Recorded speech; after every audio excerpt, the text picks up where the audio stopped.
السلام علیکم، آپ دیکھ رہے ہیں گولڈن ورڈز اور میں ہوں مظفر گوندل۔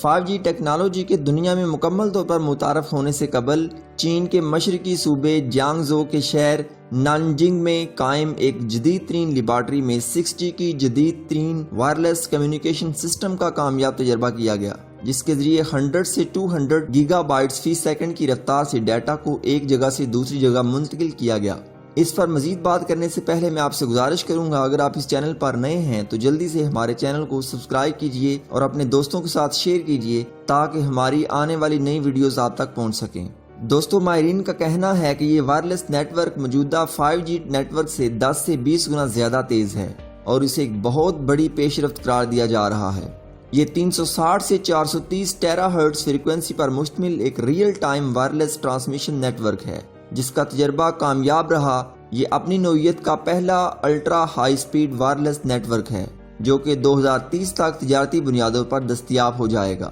دوستو، اس سے اندازہ ہوتا ہے کہ دنیا میں ٹیکنالوجی کتنی سپیڈ کے ساتھ ترقی کر رہی ہے اور آنے والے وقت میں ٹیکنالوجی اتنی ترقی کر جائے گی کہ انسان ٹیکنالوجی کو دیکھ کر حیران رہ جائے گا۔